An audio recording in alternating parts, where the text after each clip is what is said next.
with the legendary member of the Pips, Gladys Knight and the Pips, Mr. William Franklin Red Guest. Put that red in there, because introducing you one day after we had talked before, the question came up about which one was that? The light-skinned guy in the group. So, Mr. William Guest is our guest, and we're going to find out some things here, I'm sure, today. We want to find out some things because Gladys Knight and the Pips, I mean, my remembrance, because I'm a little older than those other folks, okay? So I go all the way back and started in radio when Every Beat of My Heart came out. So, Mr. Guest, take us to Atlanta. Where was Gladys Knight and the Pips? Where did you get started? We had a cousin named James Woods, and they called him Pip. And he would take us around everywhere people want us to sing. He would take us there, so people started calling us Pip, because we didn't have no name. So they started calling us, well, them the Pips. And we kept it going. With the start, that was before the first record. That was before everything. That was before everything. That was in Atlanta. So you did other things before the talent show and stuff. We did. We used to sing in Atlanta all the time. You know, it did different shows. The Royal Peacock was the main club in Atlanta. We would sing. We would always be the opening act for those big entertainers that came in.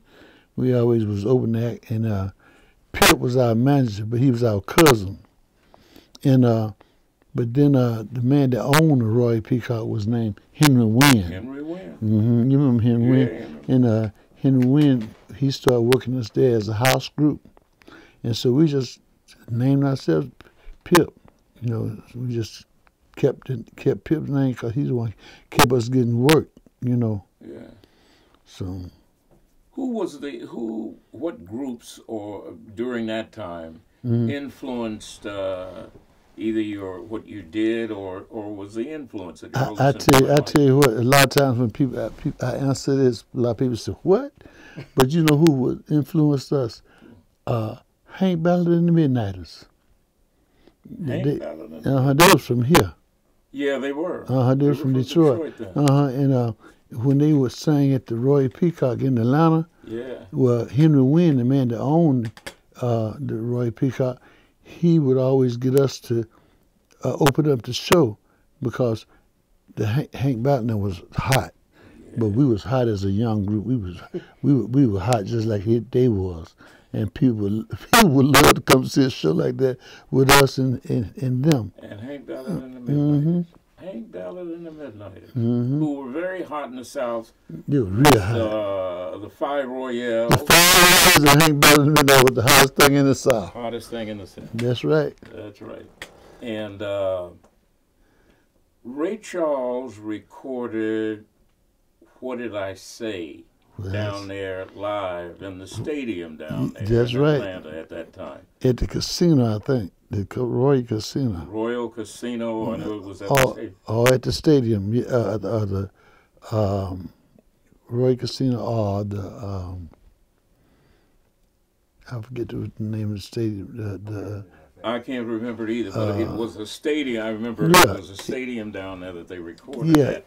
And all of you came along at about that same time. Gladys Knight and the Pips started then. The early days, what was the first label you were with? Hunt Tom, named Hunt Tom. It was owned by a man named Clifford Hunter.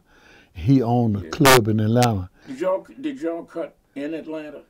Yeah, we cut the first record, Every Beat of My Heart. Yeah. We cut that there in Atlanta. It was, no, we cut the first Every Beat of My Heart. Yeah, in Atlanta, yeah. And then we went to New York with Bobby Robertson. Bobby Robertson. And we cut it up. because he was high. He was the Barry Carter during those days, so we cut it over again when we moved to New York. Did y'all move to New York from Atlanta? Mm-hmm. Moved to New York. We moved to New York from Atlanta. With Juggy. Well, what is his name? Used to be the president of VJ Records. Abbott. Abner. Abner, yeah. Well, Abner, when we cut Every Beat in My Heart the first time, Abner was the president of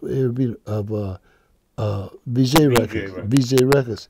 And so we cut Every Beat in My Heart in Atlanta with a man named Clifford Hunter, but then the record got so hot on its own that Abner wanted to do it again because he was a big company. Right. You know, VJ was a big company, so we did it again.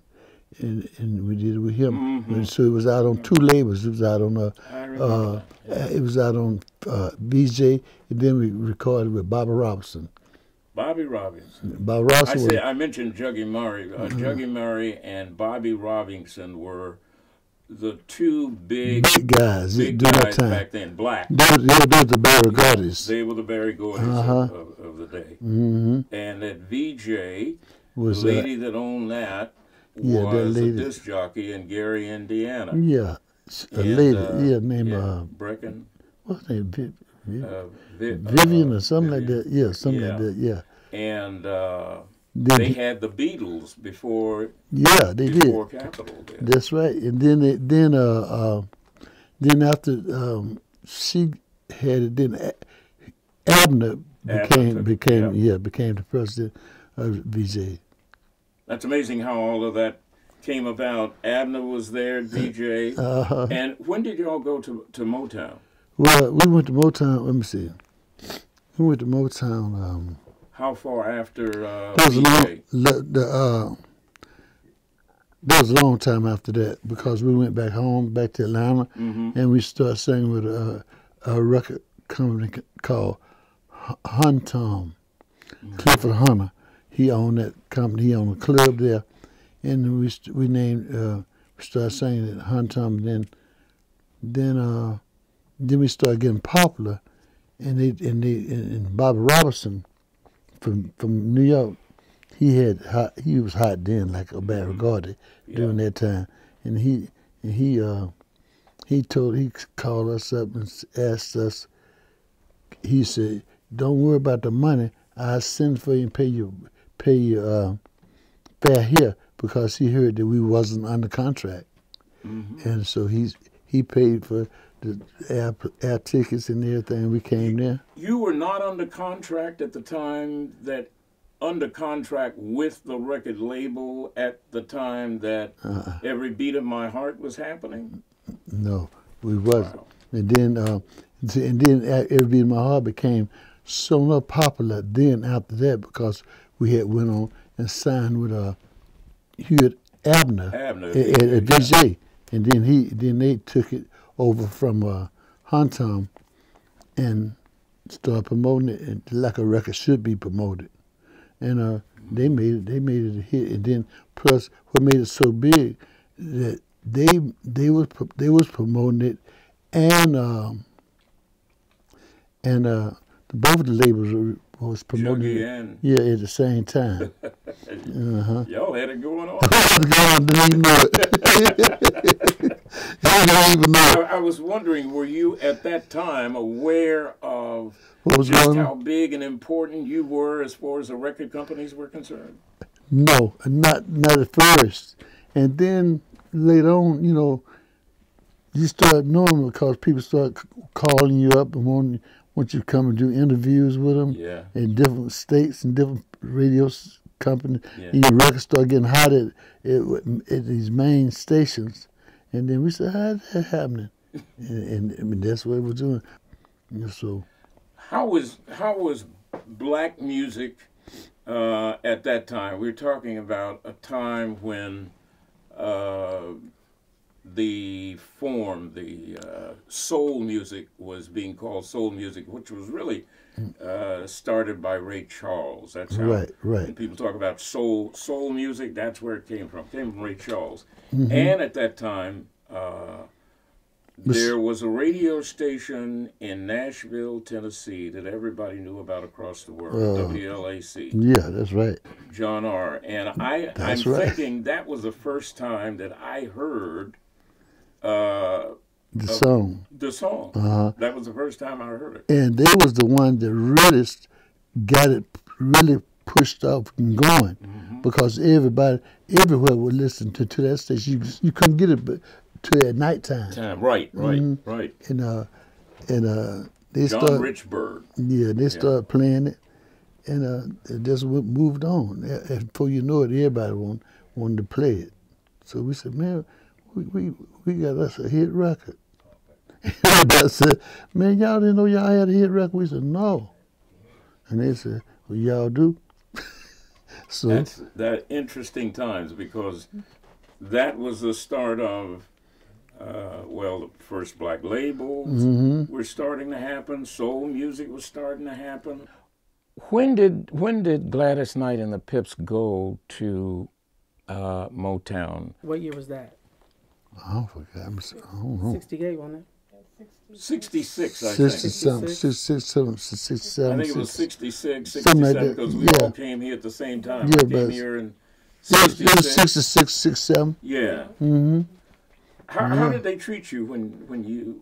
Well, see, we had... What you had been used to before. Now you're here at Motown. The whole music industry and record industry has changed. And Motown is the big thing. Well, see, what had happened, we knew Barry Gordy before he got to be Barry Gordy, before he got to be the big Barry Gordy. Oh, okay. And we worked with most of the acts that he had here in Detroit that he had.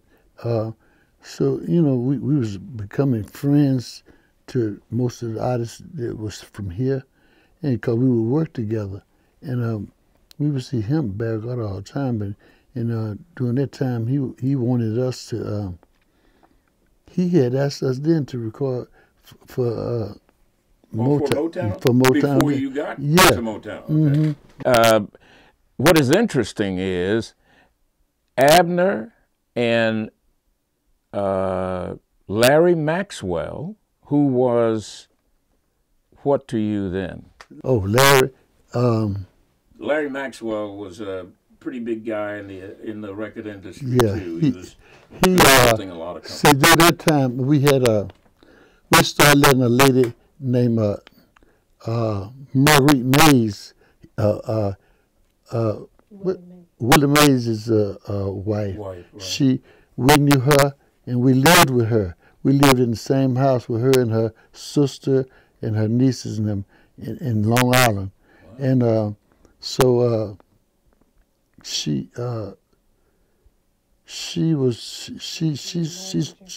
being, she wanted to manage us, and we said, well, that's good, because we really don't have no manager, because we was damn near managing ourselves, because the Bobby Robertson and them, they was the big people in the record thing, but they wasn't in the management, Right. So we was damn near managing ourselves.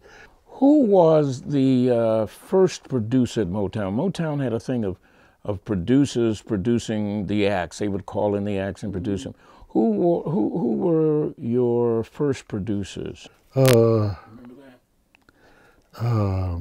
Because they would have everybody producing, but who was your first producer? Was it Johnny Bristol? Not Johnny Bristol. No, it was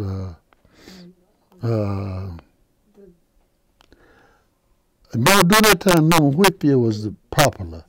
Yeah. And they put him on us because we was hot, and they put the hot man on us, and that's how that started. And then did Valerie and Nick Simpson do anything?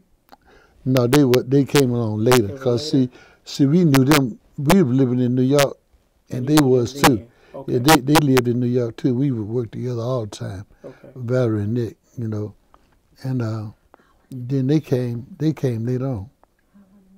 They came. Did they ever produce anything on you, Valerie and Uh-huh. So, Yeah, Yeah, but I remember it was 2 albums in the 80s. they did. Yeah. They did some. Big, I they remember did two that. big albums Yeah. on us. About, And I'm trying to think of the name of the song. Oh, she's the Holland Dozier and Holland or something. They Holland Dozier and Harlem. They was they what you call big timers to us right. you know. Yeah. If they said Holland Dozier and Harlem want to do something with y'all, we said, oh yeah, because they had a name. Yeah, they did. And but then a lot of people were scared because we didn't have that name. And Norman Whitfield Mm-hmm. and the boy named Hunter. Hunter. Yeah, he put out records himself too. Yeah, right. Hunter? Albert Hunter. What? No, No, not Al. no, Albert Hunter. What name was Bush? Not Teyamo. Not Ty Hunter either. His name is. But anyway, we started cutting with him. Brother Hunter. Yeah, we started cutting with him, and then after that, we started. You know, our names started being talked about and stuff like that. And then all of them wanted to start producing on us. Then, you know, so we went on with what the he died. Norman Whitfield. Norman Whitfield. Norman Whitfield. We started cutting with him, and I'm telling you something. I don't know why he didn't never get big as he did, but not Clay McMurray. Not Clay. He was singing too. This guy here.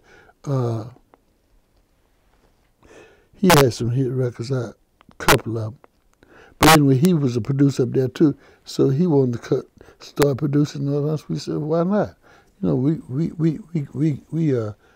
couldn't make no choice. We'd take anybody who wanted us, you know, because they was big and we wasn't. So we was hunting, you know, hunting for that right thing.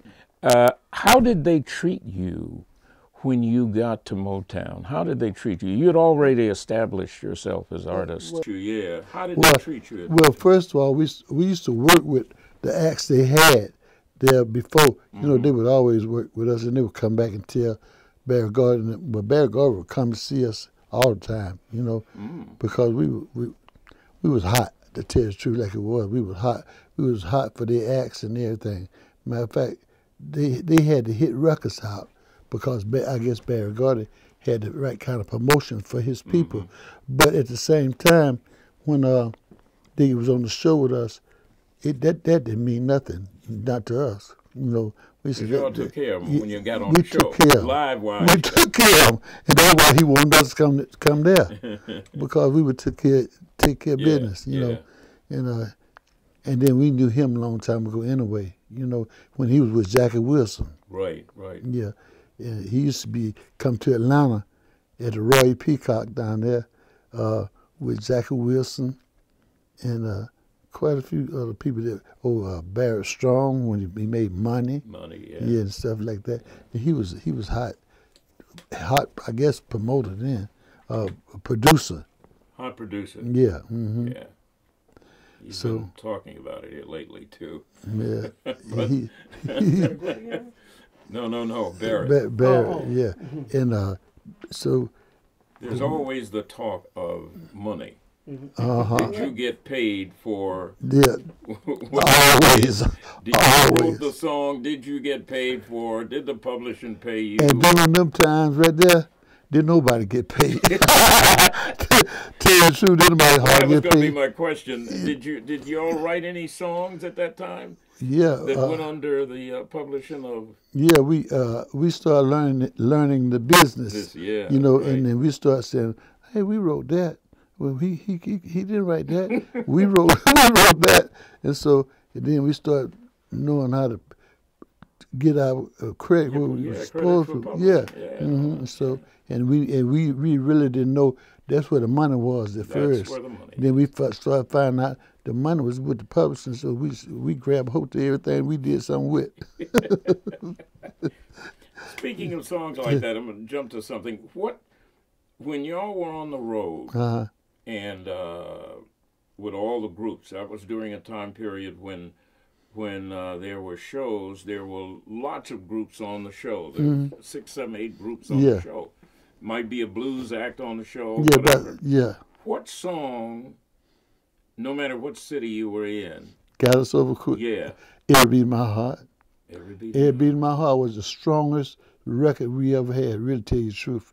You know, after we got with Motown and Buddha, and then we got some hit records and stuff that was talked about. But Every Beat in My Heart was the birth of everything. I hear you. Every Beat in My Heart. Every beat of my heart. No matter what city you in. No matter every what. Beat of my Every heart Beat in My Heart is the one that brought us there. Every Beat in My Heart. And you would think that it didn't compare with these songs that other people know about now, but you'd be surprised. That's the hottest song, really, for years we ever had. Every Beat in My Heart. Well, it's still a song that's played. Now, I was about to say, like right now, you can still hear that song. Yeah. It's called when you travel, turn your radio on, you can hear it, because people still play it. Every Beat of My Heart. Mm-hmm. What did the Pips do to stay? To stay with the action. Yeah. First of all,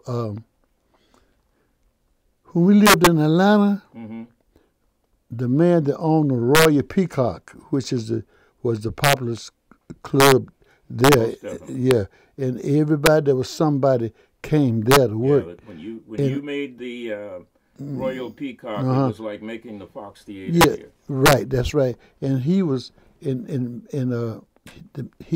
was our manager. First our manager was our cousin named James Woods.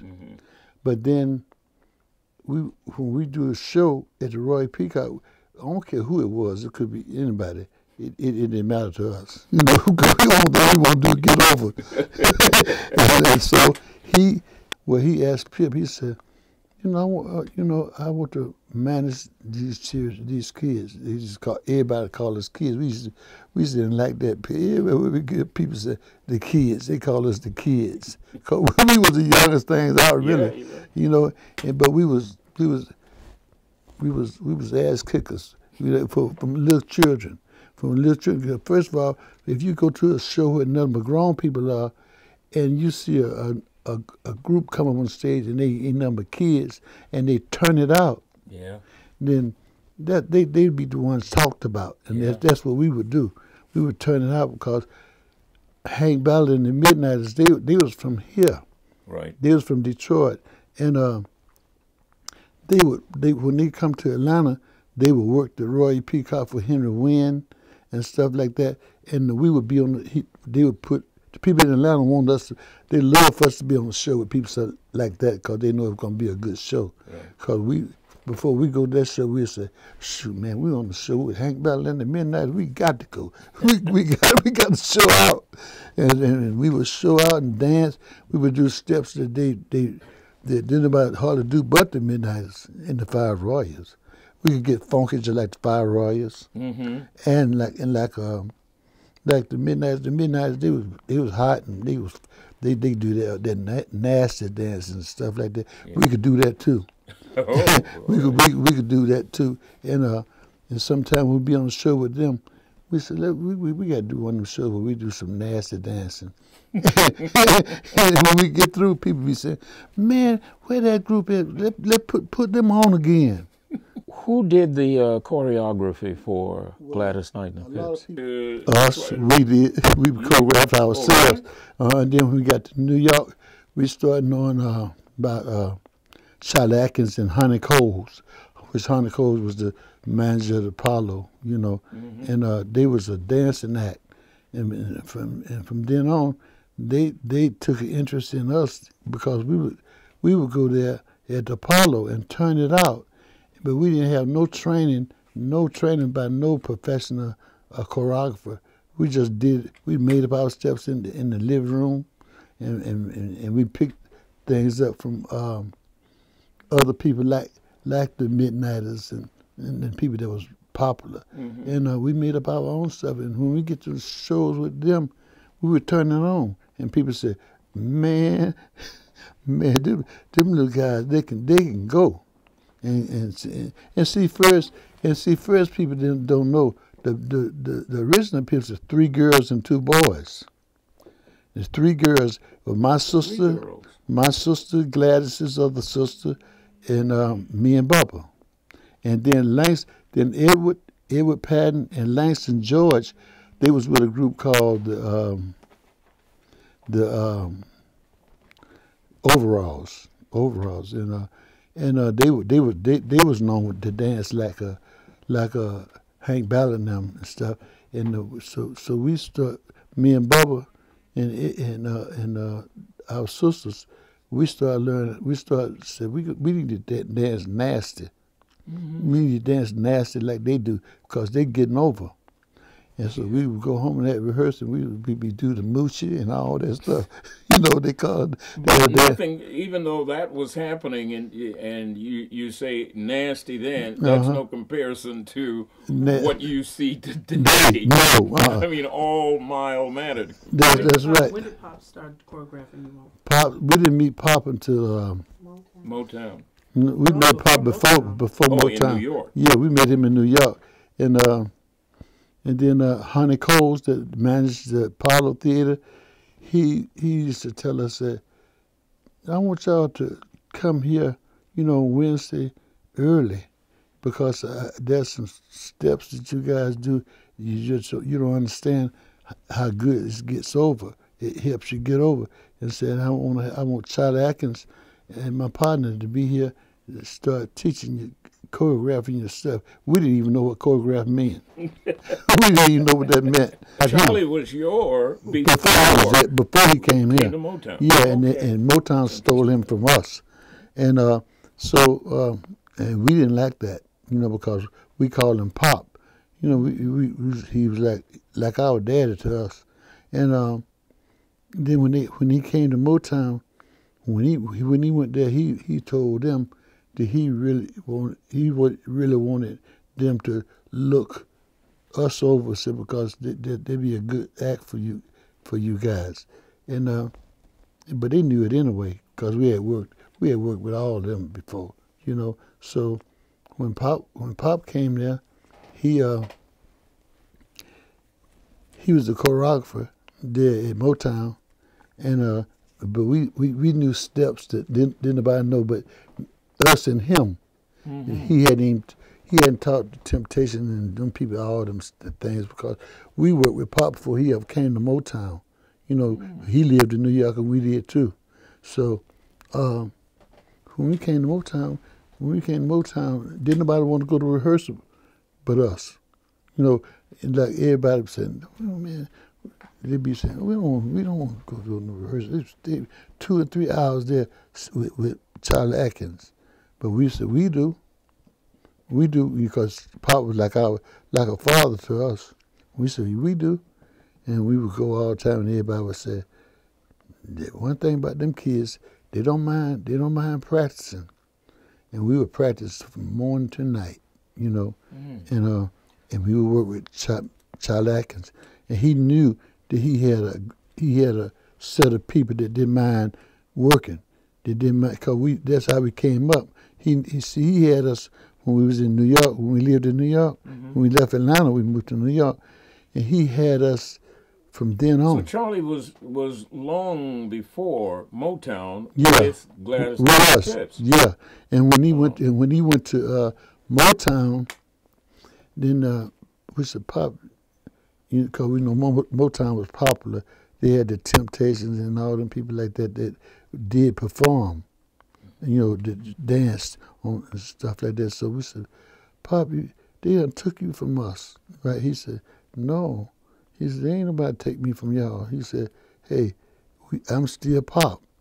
And so when we left, I don't forgot what record company we was, Max Records, Larry Maxwell. Right. We were Larry Maxwell. We left Larry Maxwell, and when we left there, Larry Maxwell had left his own company in New York and went to Motown. Right. And so we said, Larry, gone there, so we going too.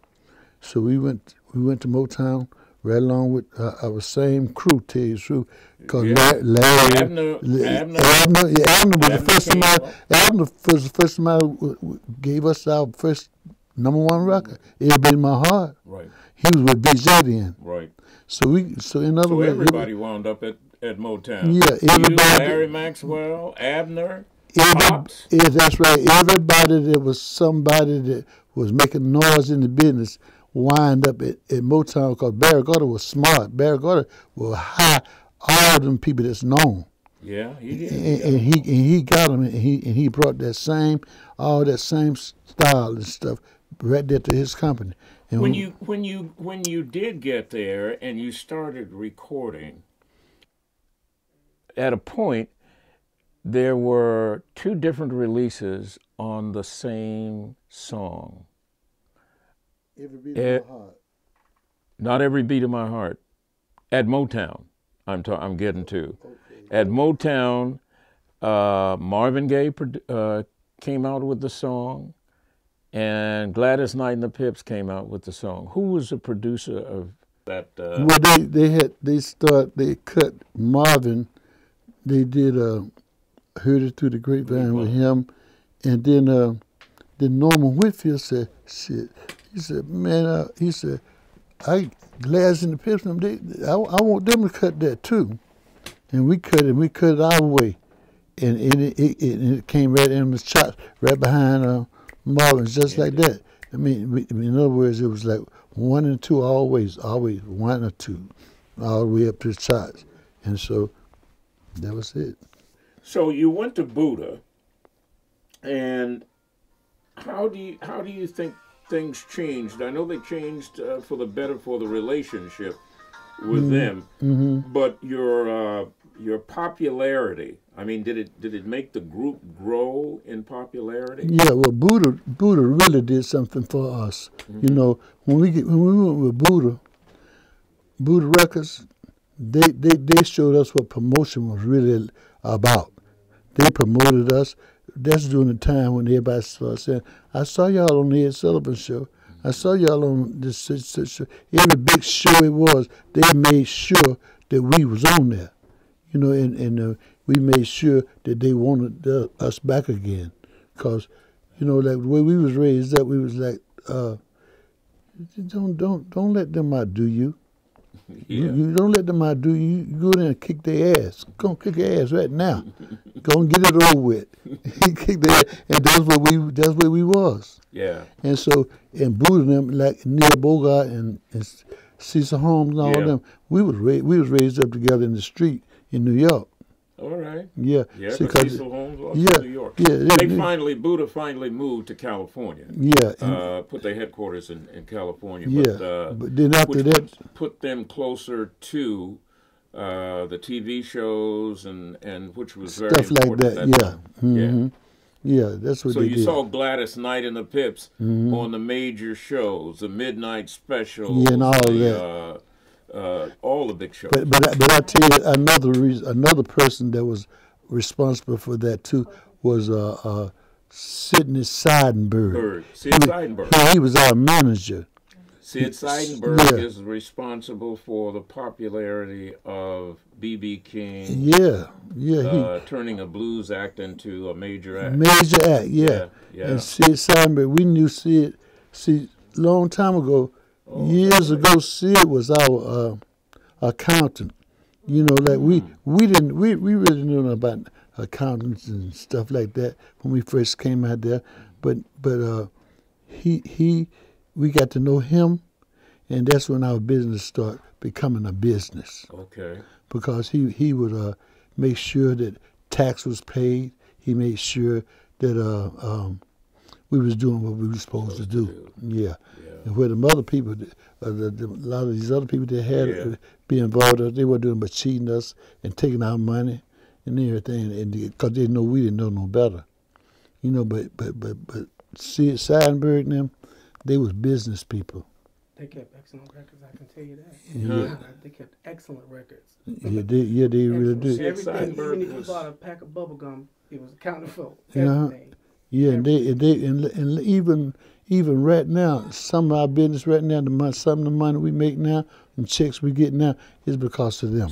Yeah, because of them, and see, it been dead, you know. But the business, they still rolling like a business. Well, I mean, you can say that because again, he is responsible for Blues Act. B.B. King has been playing and playing and playing forever and ever, but to see it got him, he was just known as a black blues man. That's right. That's all he was known as. Yeah. When Sid got him, he became the blues man for white and blacks everywhere, all different countries. Yes, he did. You know, because when we got with Sid, we started going to different countries and different things, like places we hadn't been before. Places that, you know, we didn't even know we was popular there. But Sid was a good good manager. Sid Seidenberg. Yeah, he was a great guy. Right. And a guy, after Sid passed, his man that he brought up behind him was Floyd Lieberman. He took over Sid's position, you know, but we knew Floyd when Floyd was our age. He was young like us, and he learned the business right along same side us. He learned the business at the same time we was learning it. You know, we all learned together, to tell you the truth. If it wasn't for Sid, we wouldn't know half the stuff we know now. I understand. You know, and during that time, we was with the main three people: Sid Seidenberg, Floyd Lieberman, and Art Cass. Art Cass, and they was the main people of the business, you know, and they hung together, and we hung together with them before we was even known, you know, before we was even really known. They was our friends because made a difference in that money you were making. Made a big difference, you know. Made a big difference, yeah. And we didn't start making no real good money until we start being with them. When during that period, things were really happening, and the group was going great, and about another time period when it came that the group broke up. What happened in that period? Well, during that time, Gladys, I think she was married to a guy named Jimmy Newman. And Jimmy at that time had started learning the business like everybody else had, but he started wanting to handle her business. But me and Edward and Bubba and Langston, we didn't want that. So that's what put a division there. That started that division. And it usually does. Yeah, that's what that was. Yeah. Because he was Gladys' husband at that time. He thought just because he was Gladys' husband, that was his shot to get in, you know. But that was his shot to throw himself out. You met during the 70s after Buddha. Okay. Yeah, before. Yeah, Jimmy was before Buddha. Jimmy was before after. Buddha, right? Yeah, Barry was after. Yeah, during. See, Jimmy was with us from the beginning, from long time ago. Oh, really? From Atlanta, Georgia. We all went to school together. We all went to elementary school together and high school together. So Jimmy was around from the beginning, just like he was with us, like he was part of the group. Matter of fact, he was our band director. When we had somebody to go pick up our money, he had to go pick up the money for us. He did everything that the other people we hired later on, and we had to pay him for. Jimmy would do it. Jimmy would do that on his own because he worked for us then, you know, because he was Gladys' husband. Jimmy Newman was. Right. Right, so that's the first time she left. Now the second time you're referring to with the legal problems. Yeah. That was during Barry Hankerson. She was yeah. Well, when he came along, that's when the bullshit really got started. Barry Hankinson came. Yeah, because Barry Hankinson was here in Detroit and started a program called Operation Get Down. Yeah. And then he and Gladys got married. They moved to California. And as a matter of fact, I could see them out of my office window. And things kind of changed. He made the change. He was a New Yorker. Yes. And he knew the slick part of the business. Not that he participated in the slick part of the business, in the real business. Yeah. He just was a slick, a New York boy. Yeah. That's what he was. He was a New York boy. And he started trying to, take over me and Bubba and everything, but we weren't going to let him do that. So, because he hadn't did that work we had did. We've been working all our life, So he wanted to come in and change her mind because she was his wife. But that meant that he was changing her mind. That means he was trying to change ours too, and we weren't going to let that happen. So that's what that was about. Well, that was during the 70s. So Gladys Knight and the Pips are no longer performing together? No longer performing together. And Bubba? But believe me, people, they want us to, right now, people want us to, they want us to start performing. That's what I was getting to. They want us. So you were broken up, and a few years have passed now, and all of that has passed. Barry is no longer involved. What would be a reason for not performing together? Well, I tell you one reason is that I think she started singing by herself too. Started being just playing Gladys. And so that kind of made the split a little wider than what it was, And quite naturally, the money she was making with Gladys and the Pips, that means she was working by herself now. Right. So that means she had more money to split up at home than she could when she was with us, because everybody had to split it up right with us, To get past all of that and come to right now, we lost a member of the group. And I'm sure that was a big blow to everybody. It was the biggest blow that it could ever be.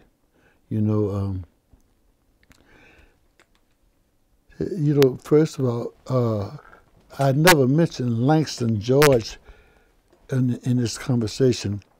Like I don't never like to leave him out, because see, long years ago when we first started singing, the Pips was originally 3 girls and 2 boys, and there was me and Bubba, and Edward and Langston sang with a group called Overalls, and they patterned themselves after Hank Ballard and the Midnighters and stuff like that, and when they came in the group, they took the place of my sister Eleanor and Gladys' sister Brenda. The original Pips was 3 girls and 2 boys, and so that's what happened when my sister and Brenda got out of the group. Well, they was going to college. They started school. They didn't want to stop. They want to go on to school, and so that's when we got Edward Patten and Langston George. Langston was a lead singer, because he was a lead singer in a group called Overalls in Atlanta, and so when we got them, the whole act changed. The whole vision of the group changed. Because when we had the 3 girls and the 2 boys, we would do a classy, everything real classy style, But when we got the boys and just Gladys, we could be funky because we had the funky crowd. Yeah. We had the boys, we had the men, and the audience be made up of women most of the time, and that's what they like to see. They like men. Them girls like the men, and when the men be giving them what they looking for, then that makes everything grow. So when did Edward get in the group? When did Edward and Langston, they got in the group? We still was living in Atlanta. It was back in the 50s. In the 50s. Mm-hmm. Late 50s and early 60s. Yeah, Yeah. All right. They didn't come to Detroit. Edward did. Edward did. Yeah, matter of fact, this is Edward's son here. Yeah. And that's Edward's wife over there. Yeah. So when we came to Detroit, Motown had asked us to come here. Okay. So we came here because there was an opportunity for us to be with a hot record company that we know that was promoting their acts, which was Motown, was Barry Gordy, which we knew Barry Gordy before that anyway, because I knew him when he was he used to work for Jackie Wilson. Mm-hmm. Yeah, produced songs over in Chicago at Chess. Yeah, in Brunswick. Right, at Brunswick. And and a lot of people don't know we was with Brunswick with every beat of my heart. Brunswick. Brunswick Records. Wow. Yeah. A lot of people don't know that, but that's we was with them. So, okay, I want to go back to the question you asked. Yes. You just asked. Okay, you said we lost somebody. Okay, and you were asking him how you felt about it. Were you talking about my dad or were you talking about Langston? We're talking about both of them. You talking about my dad? Yeah. Yeah. Okay, now, he wants to know how you felt when my dad died. Oh. It was almost like, when he died, it was almost like the group died. Because we was like brothers, Yeah. And when my sister Eleanor and Brenda stopped singing with the Pips, well, we got Langston and his father Edward, and they was in a hot group during that time that they left just to join the group with us. And to me, when Edward died and Langston died, it was almost like, when Edward died, it was like that was it for the group, because they had been the group that everybody know. Yeah, that's true. Everybody know Edward Patten, William Guest, and Bubba Knight. Yeah, yep. That's who everybody know. And Langston had left before that. Did you ever do the Pips? Was there ever time of talking about, okay, Gladys is Gladys and the Pips are Pips? Because the Pips had their own thing going. When we was with Butler Records, yeah. When Neil Bogart and Outkast started Butler, we the ones started that with them. There was the Pip. We went under the name of the Pips then, right. And we made Darling, and Linda, and some more songs. And we started making that last Search Is Over and all that. Yeah. And that's when people start saying they still singing, because a lot of people didn't know what had happened. Yeah, that's very true. But they said they still singing in there, and those records made a little noise, But really, to tell you the truth, if we had kept that group going right there, that would have been the hottest group in the world. I'm telling you now. This last time the Gladys left, because she left 3 times. This last time, they were. She had in the works of doing some things. They were. Yes. She had problems, and I don't mean it in a negative way, where it could go out a negative way, but she had problems. She's a lady, and she had 3 husbands. Okay, now 3 husbands with a lady with a name like that, they working. They gonna be doing a whole lot of work and try to do a whole lot of work because they in. Yeah. So that's what had happened. That's what had happened with her. Yeah. Because Barry Hankston, he wanted to be the Sid Seidenberg, but he couldn't be because we would never let him You know, he was working. He was working toward it. That's right. So, all right. You know, So, but what happened because when you were with Buddha and there were the Pips, I would say that the name the Pips still rings, and because I've had questions about, well, people who didn't know that Edward had passed. Still ask about, well, where are the Pips? I mean, we see Gladys, where are the Pips?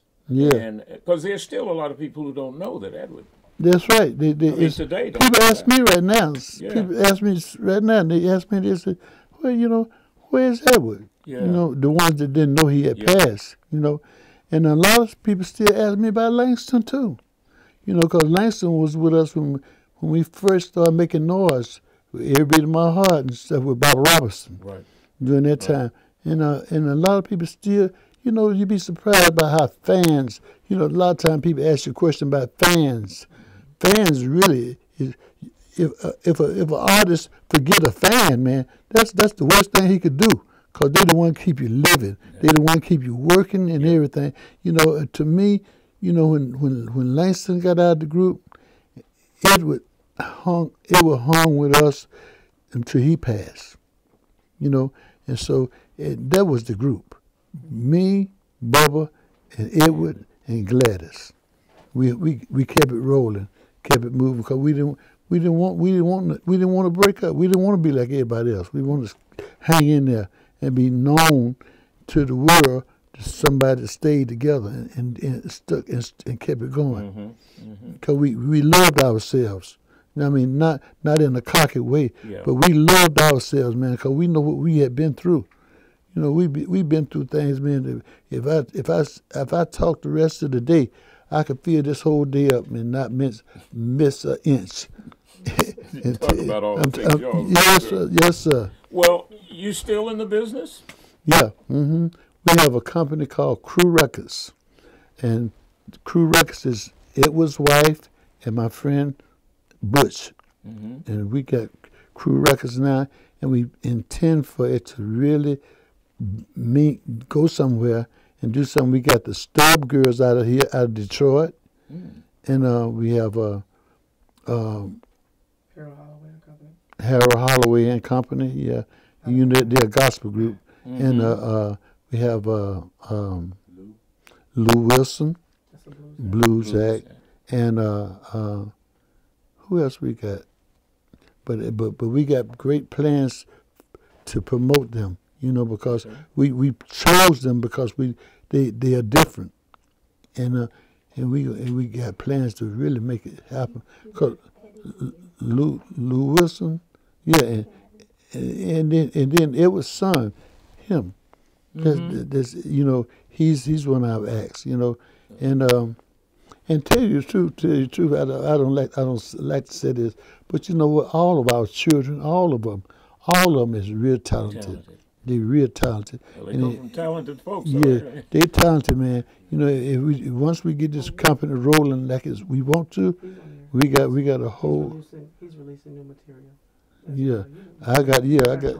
I forgot myself. Yeah, I had to do that.